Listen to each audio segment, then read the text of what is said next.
Bienvenue sur le podcast Sensibilité plurielle. Je suis Gwenaëlle de Rouvroy, sophrologue certifiée par l'Académie internationale de sophrologie caïcédienne. Je suis aussi florithérapeute. Membre de l'Observatoire de la sensibilité, j'accompagne les enfants, les adolescents et les adultes à retrouver leur équilibre émotionnel, à retrouver du sens, à faire de leur sensibilité une force. J'ai également été formée par Fabrice Michaud au fonctionnement des personnes dites à haut potentiel intellectuel et je propose à ce titre un bilan douance. Je consulte au sein de mon cabinet, mais aussi en visio. Bonjour, je suis Marie Sadou. J'ai passé plus de 12 ans en entreprise et ensuite je me suis formée à l'accompagnement des personnes hautement sensibles. Je suis moi-même hypersensible, donc je connais les défis auxquels nous pouvons faire face dans le monde du travail. Et par ailleurs, j'ai une conviction profonde, celle que chaque femme hypersensible détient un potentiel unique, parfois sous-estimé, surtout dans le monde professionnel.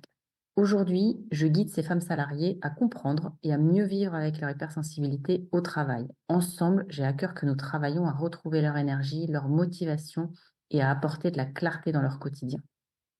Ici, on explore comment naviguer dans le monde professionnel avec sensibilité et succès. Alors, préparez-vous à découvrir des conseils pratiques et des histoires inspirantes pour transformer votre expérience au travail. Pour soutenir le podcast et ne louper aucun prochain épisode, n'hésitez pas à vous abonner. Et aujourd'hui, avec Gwenaëlle, on se retrouve pour aborder le thème du sens. Pour cela, avec Gwenaëlle, on a eu exactement la même démarche puisque toutes les deux, nous sommes allées chercher la définition et aller regarder l'étymologie de ce mot sens. C'était très marrant, hein. On vous raconte un petit peu notre petite vie. C'est-à-dire que avant de démarrer l'enregistrement de ce podcast, évidemment, on échange. Et en fait, sans se le dire, Marie et moi, nous avons eu exactement le même réflexe, la même démarche. C'est de commencer par aller chercher cette définition et cette étymologie de ce tout petit mot de rien du tout, 4 lettres, sens, mais qui finalement, lorsqu'on est concerné par la haute sensibilité, a énormément de place. Donc en fait, il faut savoir que ce mot sens vient du latin sensus. Alors, j'ai pas fait latin, pardon. Donc, est-ce que ça se prononce comme ça exactement? Je ne sais pas. Signifie percevoir par les sens et ressentir. Dans la langue germanique aussi, ce petit mot, alors zen, par contre là, j'ai fait de l'allemand, je peux me dire, zen, ça signifie la direction et le chemin. Par exemple, en allemand, senden veut dire envoyer. Donc, il y a bien une direction que l'on donne à quelque chose. Donc en fait, quand on met ces deux étymologies côte à côte, percevoir par les sens et la direction et le chemin. Je pense que ça définit clairement ce que finalement, quand on est hautement sensible, on a besoin de comprendre, de voir, de percevoir et de constater, évidemment dans notre quotidien et donc dans le monde du travail. Je pense qu'il semble logique à la lecture de ne serait-ce que cette étymologie, de comprendre que quand on est hautement sensible, on est équipé plus d'outils qui nous permettent de percevoir, de recevoir des informations, de sentir dans du senso-perceptif, dans l'émotionnel, dans le psychologique, tout ce qui nous entoure, tout ce que le monde nous envoie. Et quand on lit cette étymologie, on se dit, oui, ça prend tout son sens. Sans faire de vilains jeux de mots, le sens, là on tombe dans les définitions, c'est ce que quelque chose veut dire. Voilà, donc effectivement, quand on est hautement sensible, on a besoin de comprendre ce que les choses veulent dire, ce que les gestes veulent dire, ce que les activités, les situations veulent dire. Ça, c'est quelque chose qu'on va forcément retrouver dans le monde du travail. Est-ce que ce que je fais, est-ce que ce qu'on me dit, est-ce que ce que je dis veut dire quelque chose? Est-ce que ça me parle à moi, pour moi? Est-ce que j'en trouve le sens? En fait, ça montre bien que les hypersensibles, très souvent, se posent énormément de questions. Et donc, tu vois, dans ce que tu dis, Gwenaëlle aussi, je pense que ça démontre bien, finalement, pourquoi est-ce qu'on se pose autant de questions, parce que finalement, on a besoin de chercher du sens un peu partout. Et donc, toutes ces questions que tu as énumérées là, mais pour soi, pour les autres, pour l'équipe, l'écosystème, la famille ou autre, en fait, c'est hyper important. Donc ça explique aussi pourquoi on se pose toutes ces questions-là. Et c'est bien de s'en poser. Exactement. C'est important de le dire aussi que c'est bien de s'en poser. De toutes les façons, comme on en a discuté toutes les deux, c'est un état de fait. C'est-à-dire, nous sommes équipés pour ça.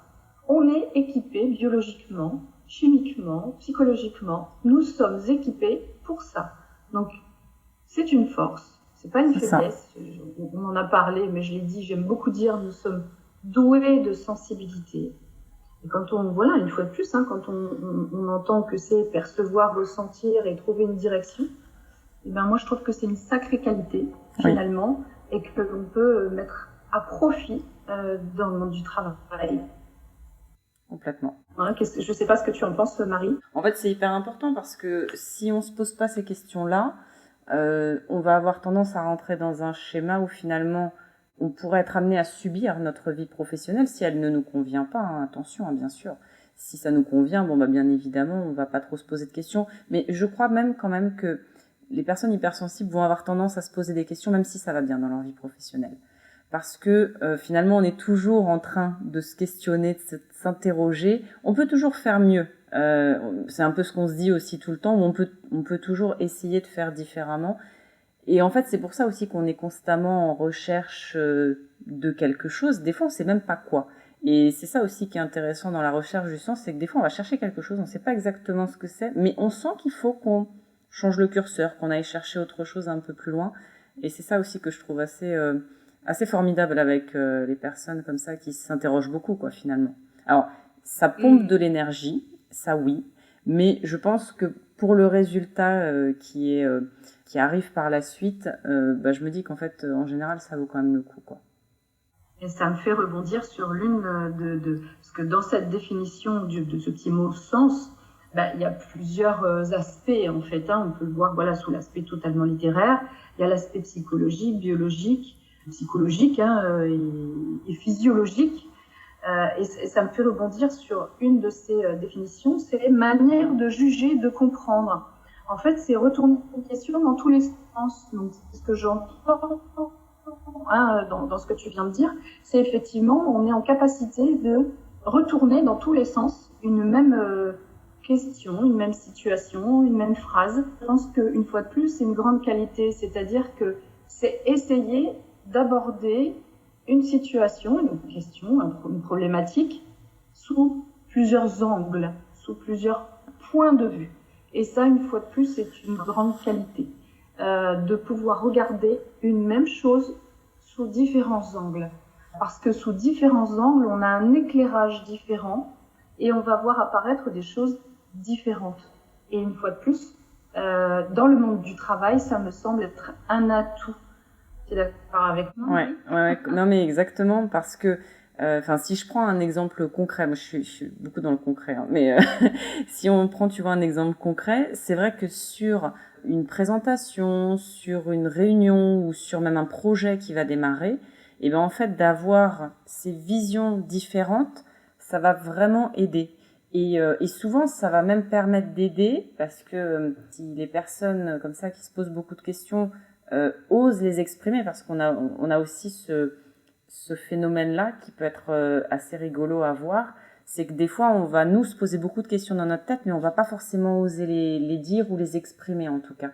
Et alors que je trouve que c'est hyper fondamental, parce que si on a quelqu'un à côté de nous, son manager, un collègue, peu importe qui c'est, mais qui a un peu le nez dans le guidon, mais c'est pas péjoratif, quand je dis ça, on l'a tous eu à un moment donné. Et en fait, quand on est vraiment à fond dans son truc, des fois, on a aussi besoin qu'il y ait des personnes comme ça qui viennent nous aider à prendre ce recul.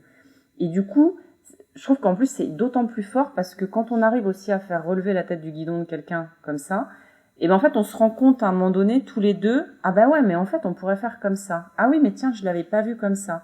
Et pourquoi tu avais imaginé ça comme ça à la base?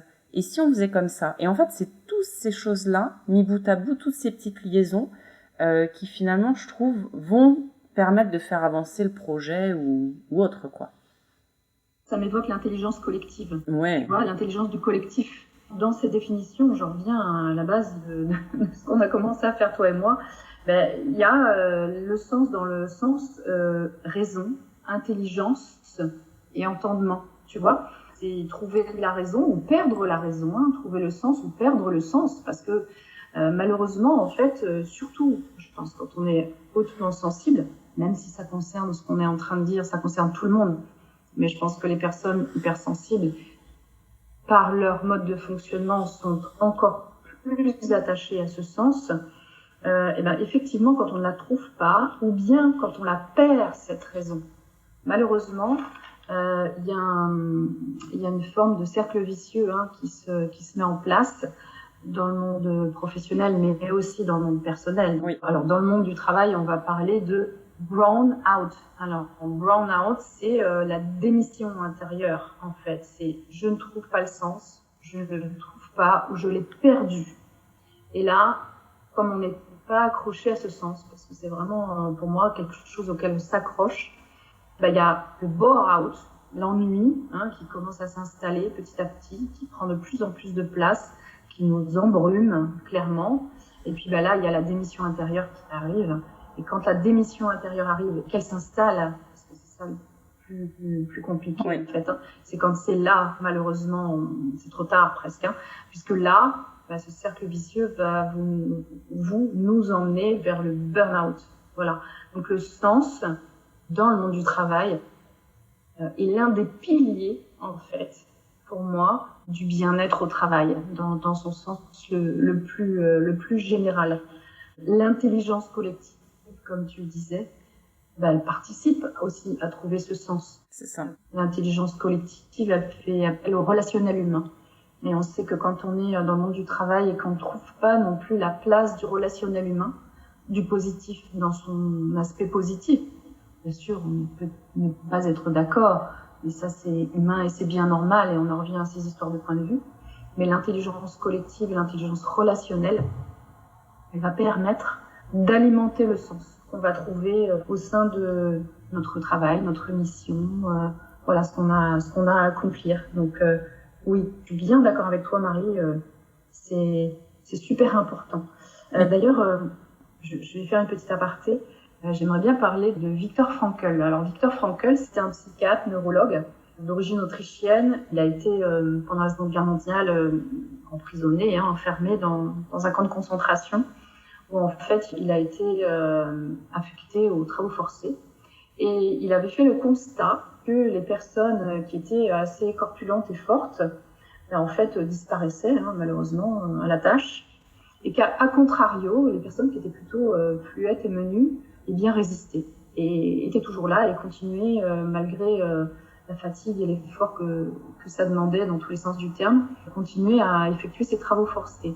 Donc en tant que psychiatre et neurologue, il a voulu un petit peu mener son enquête et il a réussi à échanger avec des prisonniers. Et en fait, ils avaient tous ce point commun, c'est d'être entrés en introspection pour trouver le sens. Ils étaient en quête de sens. Pourquoi je fais ça? Quel est l'intérêt de ce que je fais? Finalement, d'être dans cette quête et de trouver, de chercher le sens, il a constaté en fait que ça les maintenait en vie, ça maintenait la flamme qu'il y avait en eux. De là est née la logothérapie. Ceux que ça intéresse, je vous invite à aller creuser un petit peu et puis à lire Viktor Frankl qui a écrit des livres sur ce sujet. Donc en fait, on se rend bien compte que le sens, ça alimente, c'est quelque chose qui participe à alimenter cette petite flamme intérieure qu'on a dans le domaine professionnel et personnel en fait. Tu vois, dans ce que tu dis, on pourrait de prime abord se dire, dans un système comme les camps de concentration, qui a quand même été quelque chose de très difficile à cette époque-là, de se dire finalement, est-ce que c'était pas les personnes qui se détachaient complètement finalement d'eux-mêmes, ça aurait été eux, tu vois, qui auraient plus été en survie. Tu vois, on pourrait avoir ce truc-là de se dire finalement, est-ce que ce serait pas plus logique de, je prends tout le recul que je peux sur la situation qui est ultra difficile pour finalement mieux survivre, entre guillemets. Et en fait, tu vois, c'est marrant parce que dans ce que tu dis là, en fait, on se rend compte que c'est les personnes qui remettaient du sens, qui survivaient. Et peut-être que ceux qui s'étaient détachés, c'était pas le cas, quoi, finalement. Exactement. Et je pense que c'est une capacité intuitive des gens qui sont doués d'une très grande sensibilité. Et cette capacité, à un moment donné, de faire un stop, d'une façon intérieure, bien sûr, et de prendre un peu de recul et de se dire, ok, là, dans ce que je fais, dans ce que je suis amenée à faire, c'est quoi le sens? Et le sens, en fait, pour moi, c'est lié au pourquoi. Clairement. Tout le monde a déjà entendu parler du big why, le grand pourquoi. Bon, c'est quelque chose qu'on peut effectivement apparenter à je me lève tous les matins pour mes enfants, je me lève tous les matins, voilà. Non, le big why, c'est plus que ça. Hein. C'est vraiment trouver le sens le plus profond en soi, pour soi, dans sa vie individuelle. Mais c'est également aussi important pour les personnes qui ont ce mode de fonctionnement-là dans le travail. Parce que, en mon sens, je suis désolée, j'ai ce mot-là à la bouche. C'est pas fait exprès, hein, vraiment. En fait, le sens, comme je disais tout à l'heure, c'est l'un des leviers, vraiment levier du bien-être au travail. Parce qu'on doit trouver, ça nous est nécessaire quand on est hypersensible, on doit trouver le sens dans notre tâche quotidienne, en fait, oui. dans notre job. C'est quoi le sens de notre job?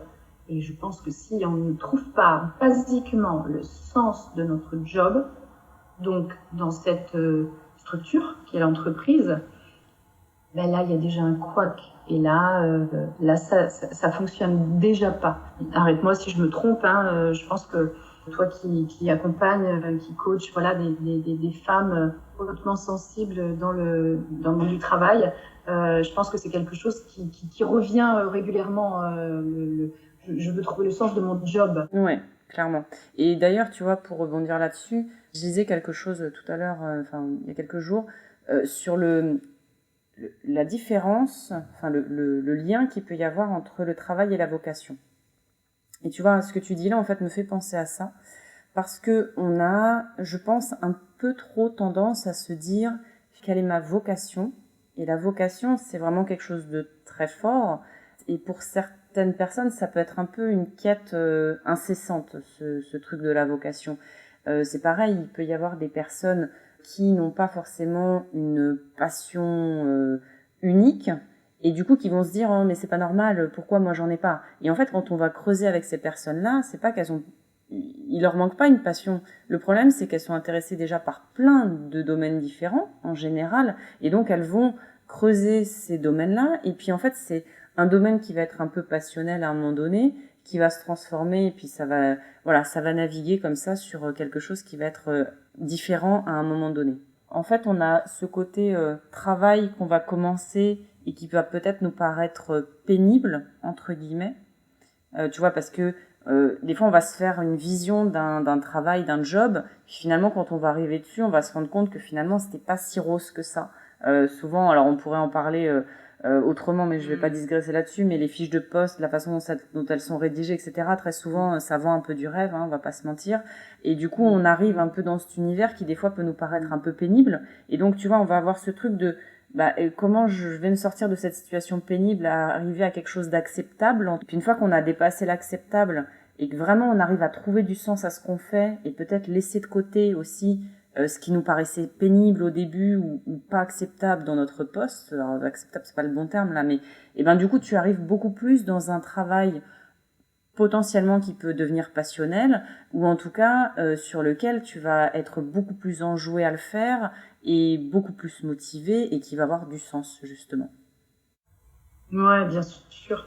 Justement, tu vois, ça me fait penser, je pensais le sens qu'on donne effectivement à son job, hein, et il me semble que la mission du poste en lui-même, au sein de la structure, au sein de l'entreprise, dans cet écosystème-là, c'est pareil, c'est quelque chose qu'on a besoin de comprendre. Oui. Encore une fois, hein, c'est une question de compréhension.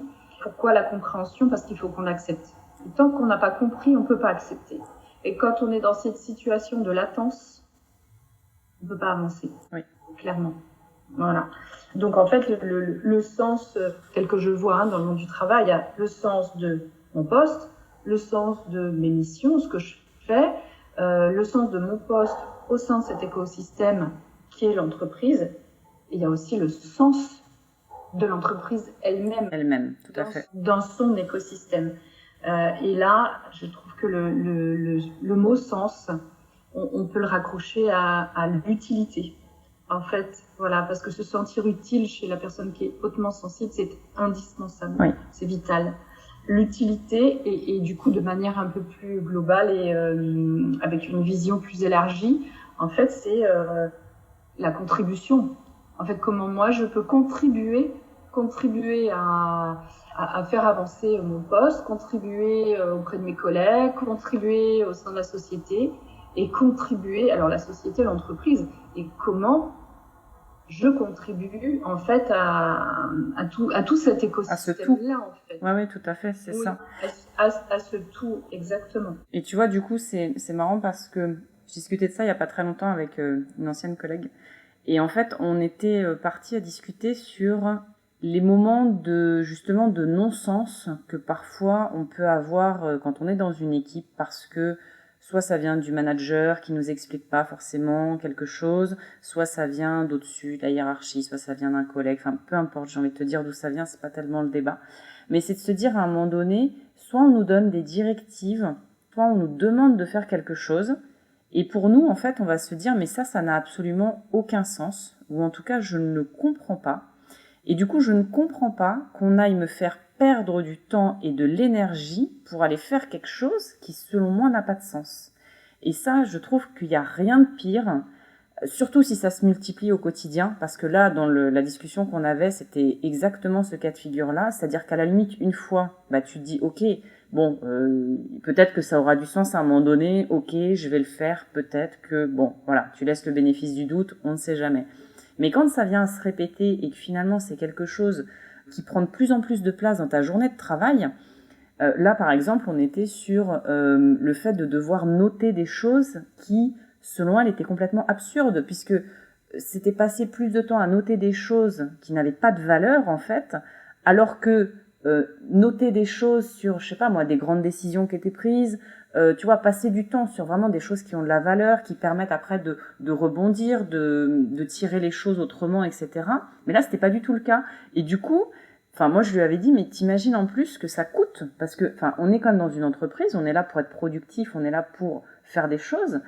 Et t'imagines si chaque personne de la vingtaine de coéquipiers de l'équipe se met à passer 20 minutes tous les jours à écrire des choses qui n'ont pas de sens, pas de valeur, mais t'imagines un peu le temps perdu, et du coup en plus ça fait que toute l'équipe se retrouve perdue, puisque alors il y a ceux qui vont se mettre en mode pilote automatique en disant moi je vais pas aller me battre contre ça, et donc je vais faire ce que cette personne-là me demande et m'ordonne de faire, et ça va lui coûter. Mais il va se dire, ok, bon, je fais ça, et puis je me concentrerai sur autre chose et je vais retrouver du sens ailleurs, parce qu'il y a des gens qui arrivent à faire ça. Et à contrario, il y a aussi des gens qui vont du coup focaliser là-dessus, et pour eux, ça va pas être possible. Et donc, ils vont passer du temps et de l'énergie à essayer de combattre ça, et je trouve que c'est bien, parce qu'il faut aussi des gens qui combattent ça. Parce que si on a que des gens qui se taisent et qui ne disent rien, le sens, on va le perdre au fur et à mesure. Alors que si on a vraiment des gens qui combattent ça, et ben à un moment donné, il faut aussi mettre les donneurs d'ordre devant leurs responsabilités. Et pourquoi est-ce que vous essayez de nous imposer ça, et dans quel but? Et tu vois, ça rejoint exactement ce que tu disais. Ça s'inscrit dans un tout, mais des fois, si on n'a pas l'intégralité de ce tout et de pourquoi on doit faire ça en cascade, hein, des fois c'est du pourquoi en fait, hein, mais si on n'a pas tout ça, eh ben il manque une bille, et du coup l'engrenage peut pas fonctionner comme il faut, quoi.